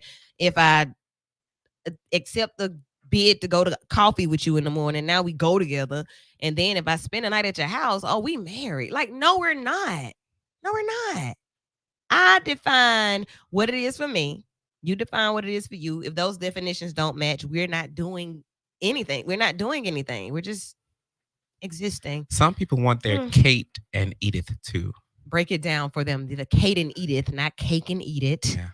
They want both of it. They want all of it. But Because I can only get one from one, Kate, and something Edith, else Stephanie, from the Keisha, John, James, Ashley, Jesus. Alicia. Okay, I want all of it. yeah, and a little variety. And I want is to the make sure you spice of stay. life. And I want to make sure you stay away from me. So therefore, I'm 100% single. So okay, what about the polyamory relationship? Is that accepted, or is that For going too some. deep? Give your definition of polyamory because even that is defined differently by some people. My thing is, I got a lot of players on my team, but nobody's the star. Oh, If that makes sense. But don't they have to all play Everybody is a together star. for polyamory? Don't they all- Everybody know you belong on this team. Uh-huh. Oh, What you don't know is who's up next to bat. But you're supposed to. You're In supposed po- to. in- You in- have those Well, conversations. in polyamory, you can cheat. Like am all I of it is cheating? a communication arrangement. If I communicate to you that this is how our thing works, and you operate outside of that, that is the deception that happens in monogamous relationships as well. So it's not like a free for all. Like just because we all doing our own thing and we don't make it like it's still a declared verbal commitment right. with the people There that you still has to engage be with. communication. Right. That's what I'm saying. That declaration is important. Making the declaration that I am not single, we are in this thing, to me, is what eliminates your singleness. And I don't even think I believe in the idea of 50% single. Just Somebody because I'm said talking to 98% somebody. single because I am single, but I do have sexual relationships or a sexual relationship, but we're not in a committed relationship. So he said he was 98% single. I said, okay. The space that I think is the problem is that there are a lot of people who are with somebody who, if they text them and said, hey, let's be boyfriend and girlfriend, the other person would say yes. Or and they haven't committed to that idea yet. And so there are people who, yes, I'm not in a relationship. I am single technically, but I've been extracting all of the things from this person that give them the expectation that we in a relationship. That's where a whole bunch of people are. And where they can tap dance on the idea of being single, but on a post like yours, be like, what do you mean? I said what I said. I said 100% single. How are we judging these numbers? Which numbers? The percentages? Right. That's why to me they don't exist. Okay, but I understood. Because it's either we all in or we're not. Oh, no. That's why definitions are important. So if I'm telling you that, hey, I am single, but I am sexually monogamous or sexually committed to this person, we'll just use Adam as a name. Sexually committed to Adam, but we're not in a relationship. So I can easily, or like if you wanted to date me and you see Adam and I out together and you walk up and you say, hey, so I just wanted to get it from both of y'all together while we're here. Are you all in a relationship? Adam will know to say no. We're not in a relationship. So that's that 2% where I am involved with him in that way. But I can tell him, okay, so now I'm more interested in this person. And our time is up. So it's almost like there are no strings attached. We're together, but no strings attached. No, we're together, and there are expectations that you're not involved with anyone else in the way that we're involved. There are strings.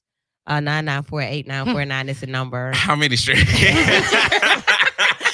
Look, we got 10 rates, strings. How many strings? Listen, HIV rates are rising in the state and right here in the county. So there is only one string. When we're involved in this way, it's only you and I involved in this way.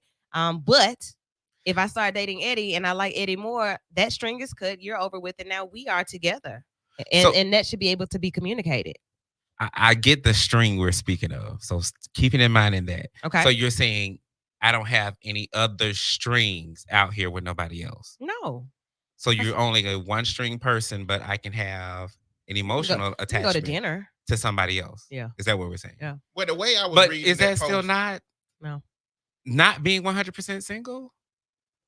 That's what he said was a 98%. That 2%. And so I'm saying this to say, okay, doesn't having these strings in the subject matter that we're speaking of, yes, doesn't that kind of bring you closer together than not having the string and us being together? Yeah, but then think about how. So this simply came from me asking for 5 eligible bachelors. I didn't give any other criteria other than that I want your real name and I don't want you to be in any relationships. I don't want you to have somebody that's going to come to wherever I'm going to set this up or whatever I asked them for.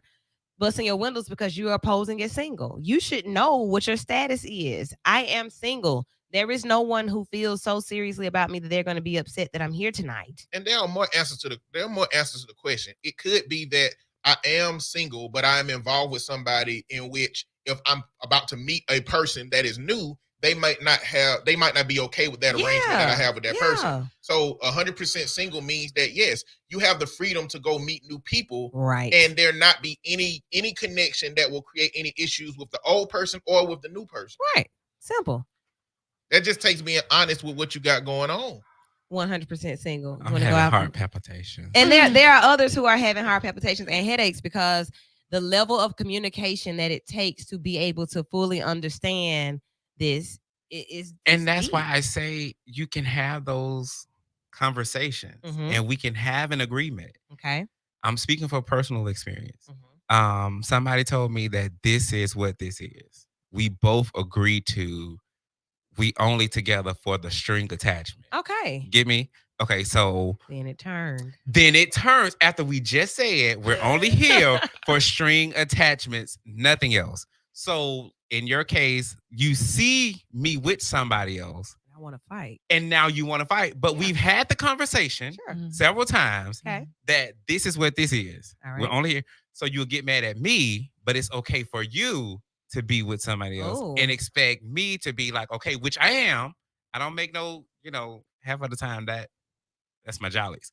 But yeah, so you can still have those conversations that say this is what this is. We can break it down to the simplest form. But that's what I'm saying. When you have that string attachment, some people tend to get emotionally caught up. Absolutely. Let's talk about this from a therapeutic standpoint, please, Eddie. What that initial conversation that you have with the person does is set you up to hold them accountable for when they operate outside of what that arranged establishment. Accountability. Established conversation was. So when you say this is this, and then over here they get upset because it's something else, you now have the foundational background to say, well, this is now exclusionary criteria because we had this conversation and I won't be participating with you anymore because of that. Accountability, boundaries, communication. And that's why I think a lot of dudes on that post were kind of maybe legit in what they were saying. Now, some weren't. I know some are in the committed relationship. And like, why most are you are even married, on here? but you do have some on there that were in that standard 100% single.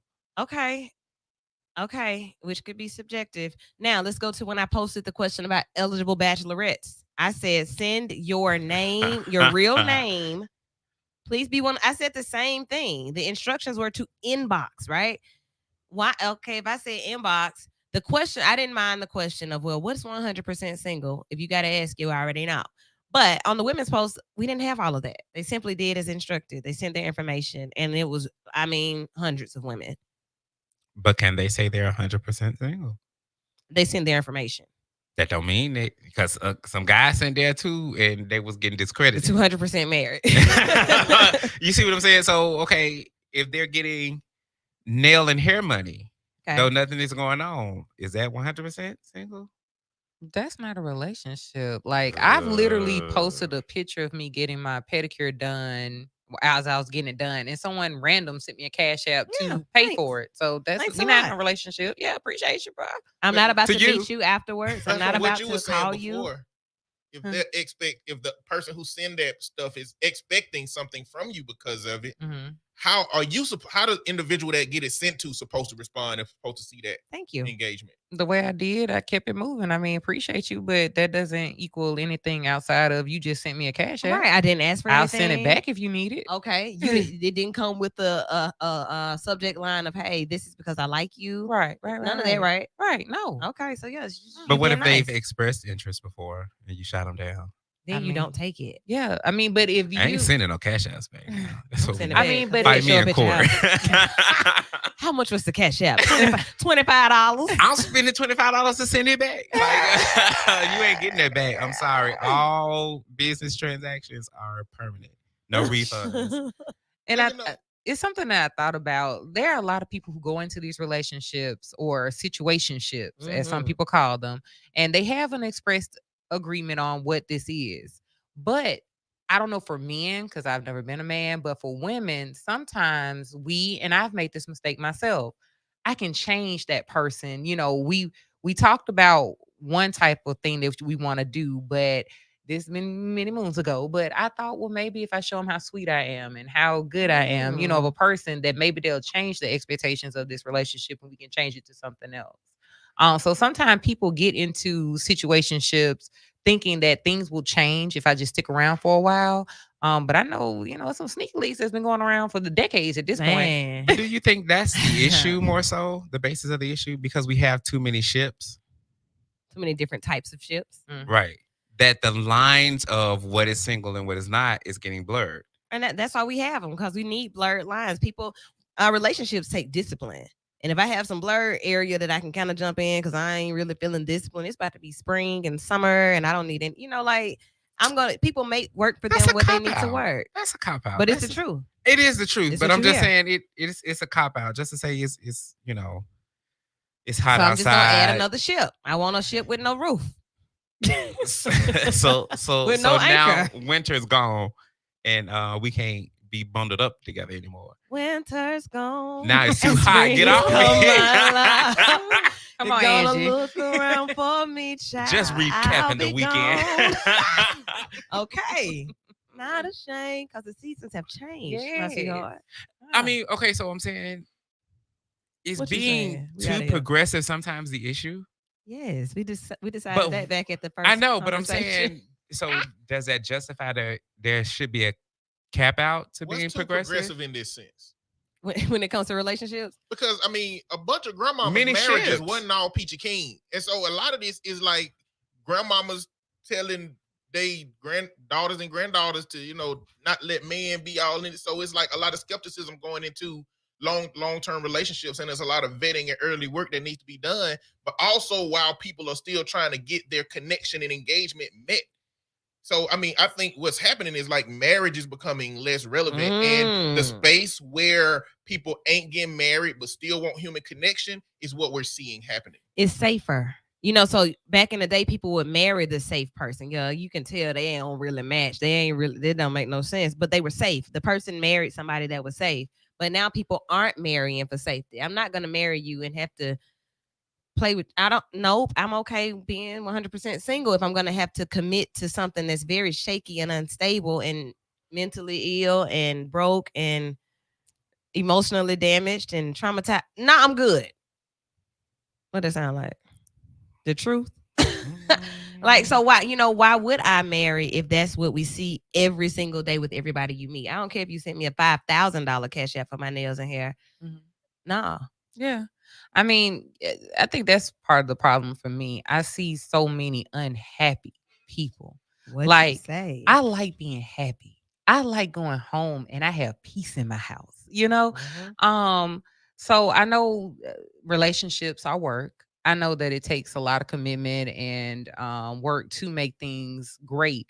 But when every day ain't great, every day ain't peaceful, then it just don't even look advertising anymore. Like, I mean, it doesn't look appetizing anymore for me to be in a relationship, because it's so many people that take that step. And to me, that's an unnecessary step, because now it just adds a extra complication in your life. It's so many other things going on in Right. life. So yeah, now you got this new complication that you don't even have to have. And then the people in happy relationships are very happy and quiet. Yes. And not, so it kind of skews the statistics of the data of what we see, because we only see the loud, the problematic, the troubled, because probably they should be staying out of the limelight so that these social ills don't create discord. Well, in I their wouldn't even say relationship. social ills, because these are personal friends. Like, it's like I'm in an unhappy season with all my friends and their Yeah, relationships, and yeah. it's scary. Like, I remember at one point I was like, dang, everybody around me married, got kids. Dang. Now it's like, okay, call me when you need Dang. me. I'm sorry. Yeah, let's talk Right. about it. Let's work it out. Y'all gonna stay together. It's gonna be all right. Statistically speaking, I don't have the numbers this week. I had the numbers last week, but marriage rates are down. So if marriage rates are down, divorce rates are down, because people are staying single, because like, I don't want to be in that space where I think I personally would rather play in the street in traffic, like in this traffic that we call dating. I would rather play in that than to be secured on an acre with somebody that is mistreating me, lying to me, just making you look foolish. Oh, that's the worst part about it. You making me look real stupid right now. Okay, back in the day, that used to be one of my rules. All I ask is that you don't have me out here looking stupid, because I'm gonna do it, and when I do it, I don't know how to stop making you look stupid. So don't do that to me, please. Yeah, thanks. Yeah, you might throw a stone, but I go for jugular. Listen, you gotta die on that hill. What are we doing? Why did you do this to me? I wish we knew the data on how many people have gone to do individual self-work and therapy before they got married. At least, like, I wish we had the data to know how many couples just came into a relationship with their raw trauma and life experiences without knowing all of these things, and they step into those situations, and it's like clash here, clash there, not being validated here because I didn't get this from my mama, not being validated there because I didn't get this from my daddy, and all of these things are showing up. And you having to go to couples counseling to figure out how to keep this relationship together, but you haven't done the individual work to actually know what your life experience has gave you in terms of how you're going to engage with another person and deal with conflict. Yeah, and when you get in the couple session, I'm like, look, you know what? I think that we should send you to a colleague of mine, and then send you to a colleague of mine for some individual work first. Now, if y'all like each other that much and you've already moved in and already set up a wedding registry, I ain't gonna tell you don't. Counselor told me that. I ain't gonna tell y'all don't get married, but I'm gonna definitely say not right now. Girl, you ain't had to tell me twice.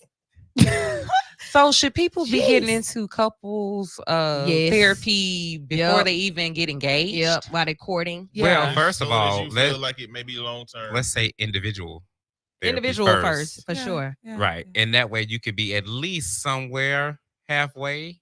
All right. By the time you get in a committed relationship. Okay. That's why I say somewhere halfway. No, we can go to counseling. You can go to counseling and bring your counselor with you to coffee.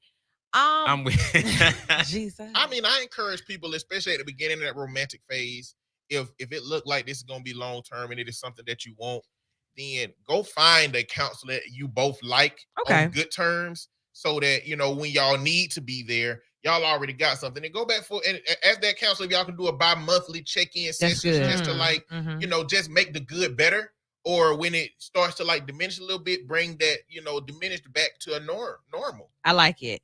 And I'm always open to that. Even friends, like platonic friends can go to counseling together, go to these sessions. If we've had a dilemma, or we just want to just be better friends, or whatever the case is, I think that people just always should know that there's a buffer. There are other people that can listen and help and support in your different seasons and different spaces. We put that much energy into a friendship though? Sometimes, we've had friends for decades. Yeah. Right. And you see one friend is well, the other is not. And it's causing us to have issues where I want to be here for, we sisters and brothers, basically. And I can't get you to go by yourself. You can go with me. No, I'm saying okay, me and Antoine, we cool, we friends. but we fall out. Now we got to go to. Do we put that much energy into our friendship, or do we just keep it moving and we stay peaceful in our own lanes? Technically, we just keep it moving. Yeah. But I guess on air right now, as a therapist, I am saying that I don't think that that's a waste of time or a waste of energy. If you care about whoever it is, it may be you and your cousin, it may be you and your neighbor. We got issues with these dogs. Like, I love my neighbor, but I'm almost at the point of wanting to shoot through the fence.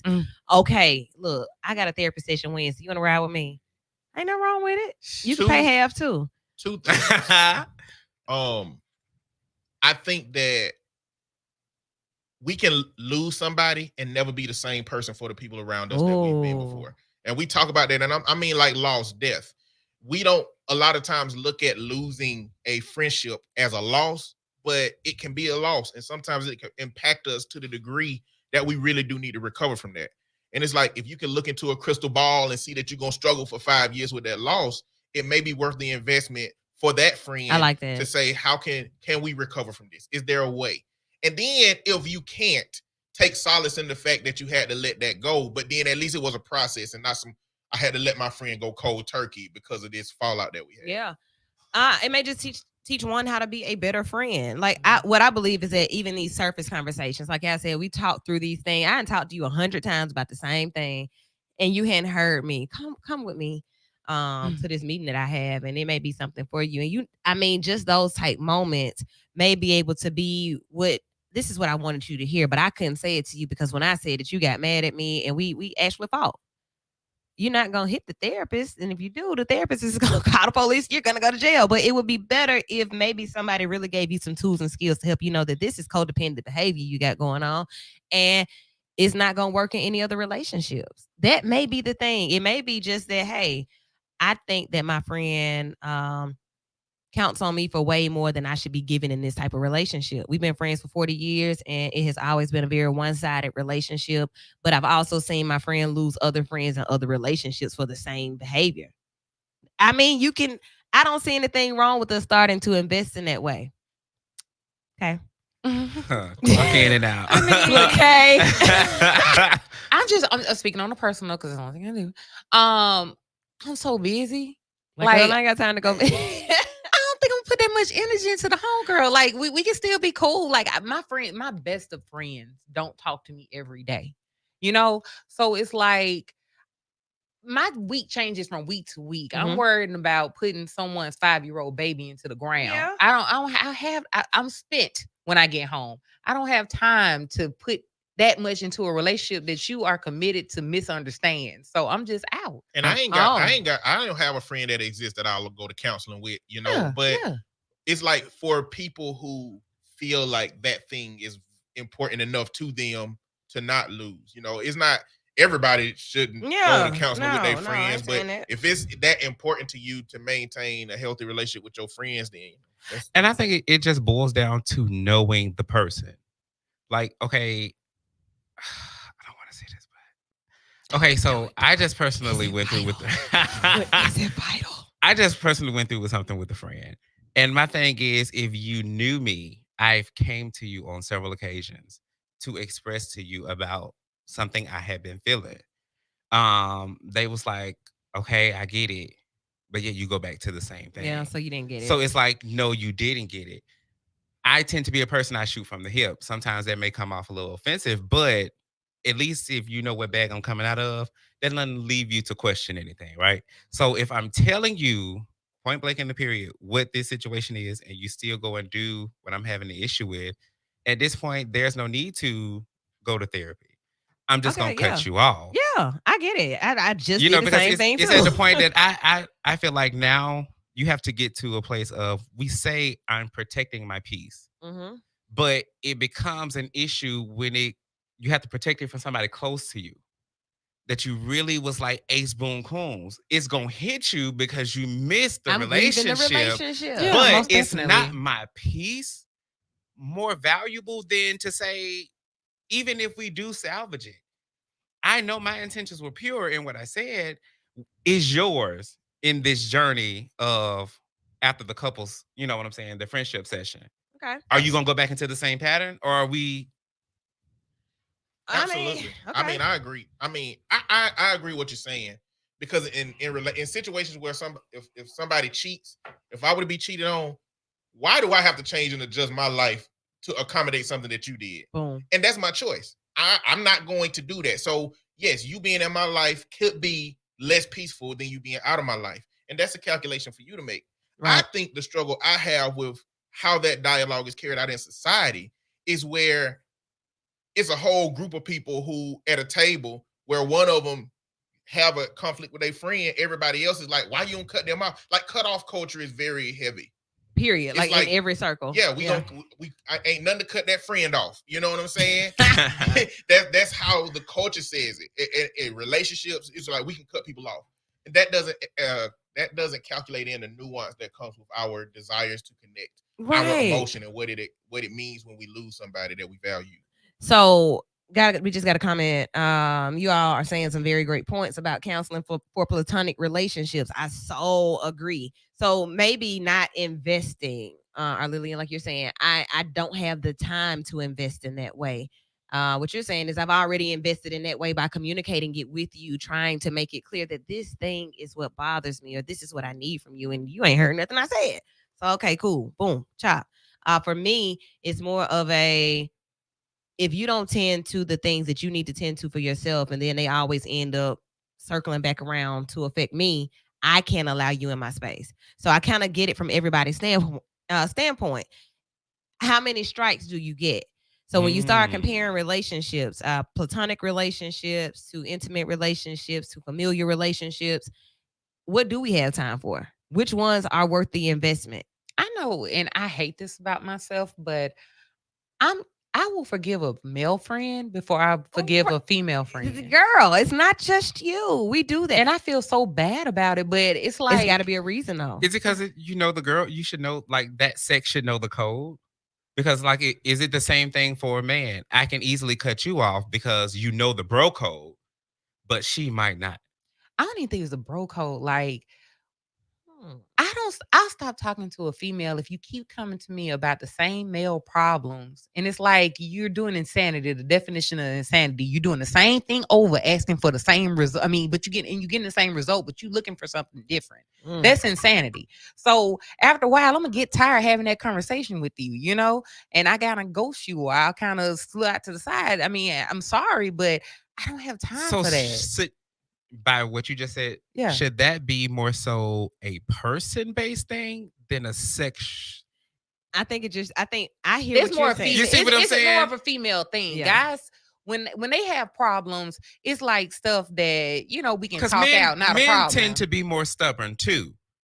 More stubborn, but my male friends are not gonna come back and say, "But you did it," or when you said it, I ain't act like that with you. It's gonna be like, "Man, what, girl?" Like it'll be it's not gonna be so zesty, but like when, you know, it's just different. It's a different type of response with male friends versus female friends, no matter their sexuality. Yeah. But with the female friend, I think it's the tit for tat when it comes to what you've already done as a friend, or like I'm keeping note on how can you tell me this? And I remember when I was there for you and you went through something like that. Not that. I never do that. For me, it just depends on the person. So it's not a and it's really, like you said, more so how many strikes I can't judge it on that, but if I have to keep telling you the same thing over and over again, why am I keep saying this? Yeah, I think you know what I mean. Like, why am I keep at forgiving that behavior? Then 9 times out of 10, I'm becoming toxic. Okay. I was gonna say, I think you can bring gender roles into the relationship between how men or how women look at men versus women. It's like women really, throughout society, lens have been trained to tend to nurture and take care of men for their whole lives. You know, be it grandmama said, "Girl, this is how you keep a man," or be it you just watch women being subservient to men on movies, you know, from the 80s and 90s. You know, either way, the tolerance that women have for man shenanigans is much greater than the tolerance that they have for women shenanigans, because they ain't never been taught to have any tolerance for women shenanigans. Okay. I can dig it, because girl, I'm not about to play with you. I'm just not, because typically you've already experienced things with your female friends collectively. Like, we've already been through this.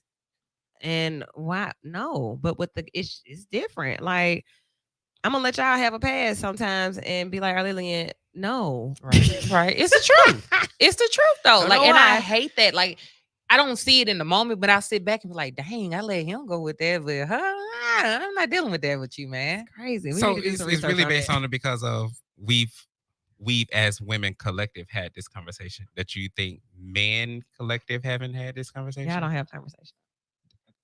Listen, We ain't talking about that. These men out here gossiping and talking more than women. It's true.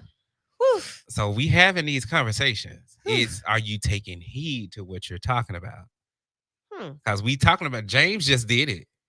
We ragging on James about, how his side chick, his main chick, and they got to fighting. Now who is James? Just a random person. We don't say real names. Do we here. know a James? No, there is no James that is 100% single. Well, I guess because my guy friends don't bring that bull. They just gonna talk about it. We gonna talk about it, and we gonna be done with it. But they be hurt. Huh? Yeah. Dudes be really hurt. So it's the hurt, the basis of why we had to go so far in depth with the question for 5 eligible bachelors. Is that why? Is it? But the I went hurt? down It's the the thing, entitlement. and did you really get answers? Like all I saw was percentages. And then you That's don't all want I to was look really bad saying. to say you got hurt. So, That okay. you took an L for the male community. I mean, but you're human. People get hurt. So look, for the fast 5, let's do this because this came up as well.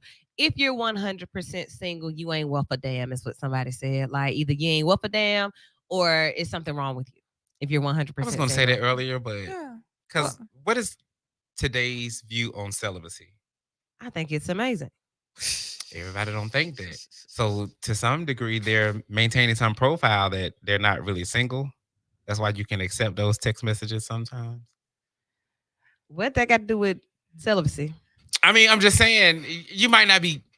I'm just saying in the point of not celibacy as in being single. Okay. I'm celibate at life. It's just me. You know what I mean? Ain't that what single is in the 100% definition?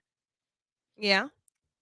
Yeah, but going back to what you said, I hate the perception that if you're a certain age and don't have kids and not married, then it's a problem. yeah. Why am I walking red flag? Like why that? Why am I not last the night, super green flag? I saw so many beautiful women that are single and accomplished. Mhm. So what are y'all looking for at the end of the day? A little bit of nothing. Yeah, there you go. I'll take that That's answer. what I was going to say. I've been single and childless most of my life. And the childless part for a lot of people is like, what's wrong? Why you ain't got kids?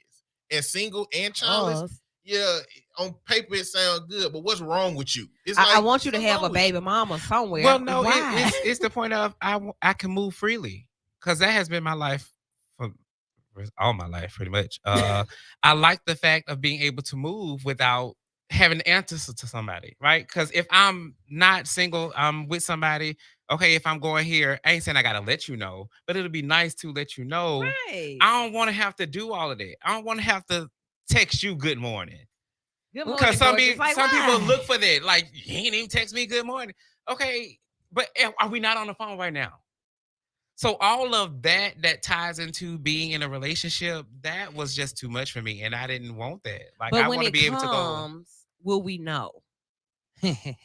Like, will I be willing to give up this 100% single to enter into a relationship? And I say absolutely. If the Okay. right man walks in and shows that this is my person, absolutely. Will I drop? I will drop everything, and I say that off the top because I mean I do want a monogamous relationship. I do want that, but at the same time, I mean I'm not gonna play myself weak. You can't be out in these streets representing me wrong. Folks Okay. But this is my thing to Okay. that. Let me give you Is some there applause really there. a perfect? Thank you. Because everybody comes with something. Oh yeah. So Yeah. is there? What is your perfect? I don't look for perfect. You I said if look the for perfect guy. No, can- what I'm saying. I'm saying, for what are me, those? That's not perfect. Well, that's- not saying. Let's take perfect out of it. Uh-huh. What is the characteristics of a guy that you want? I haven't met him, but I know Yeah. the core of him is gonna love me, and he's gonna Mm. respect me, and he's gonna make me feel like I'm the only woman in the world.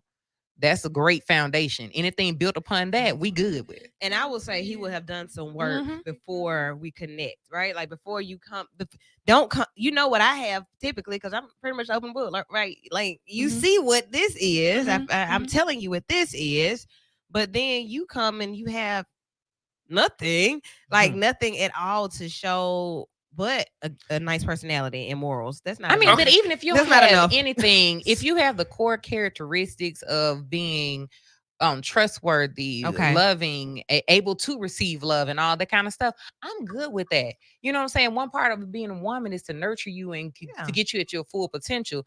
What did Neo say? I'm a movement by myself, but I'm a force when we together. True. Yeah. So I mean, if I need to help you, I don't mind helping you. How much help though? Because I don't want to raise anybody else's son, and he's grown already. Well, You know listen. what? It's at the end of the day, it's love.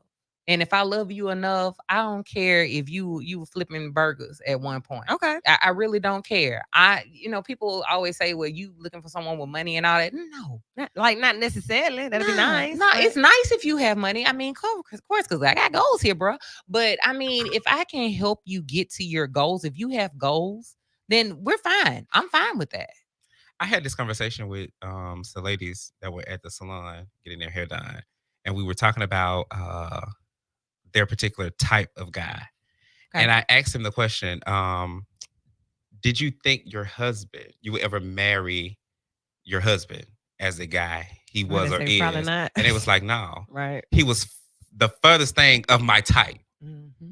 I would have never chosen them in a million years. Mm-hmm. But this is who you marry. And they say their marriage is good, right? So it's like, do we really know what we want? And even like she said, even if it walked up on you, would you know it? I wouldn't, because Look, like I thought I knew songs- it before, and I was like, oh, but you married. Ooh, that's a whole hour right there. This is the nuance that exists. Because even if there was a system that can print out a sheet on a person that you met that had all of their traits and all of them match with what you want, if the level that you desire to match them is at 7 and they can only match those things at 4, that's still not going to work for you. So I think that's why it's hard to say these qualities themselves are enough versus how does this person deliver the things that I desire to be delivered to me? Are they doing it in the way that works for me? Or are they willing to learn? Because I mean, honestly, I don't know what a relationship looks like. Like, you're gonna have to kind of teach me on a few things. Like, I get up when I want to, I go to bed when I want to, I go out of town when I want to, I stay at my home when I want to. So there are some things that you're gonna have to set some parameters on for me, because I don't know what that looks like. This has been amazing. And we'll continue. We had to skip forward. Like, we normally do this on the every third Sunday, dating, mating, and relating. So we'll come back around to it. But we had to do this just based on the response from the status. If you're single on either of those, inbox your information. I'll tell you why later. Just know that it's something that's vital. So if you're interested, you're eligible. Should they be 100% single, or should I be flexible, y'all? That's why I said, what's the... Oh, we still got questions. Never mind. I mean, no. I'm saying, because Okay. if we were saying that, what do we say is 100% single? Like, We'll- okay, and what We'll is those keep it going on percentages? social media. Be sure to tune in the morning. It will at noon right here for the free lunch flashback Can I on get a copy of that B94.9. list? WATV. Y'all have a good night. Be vital. Enjoy your week.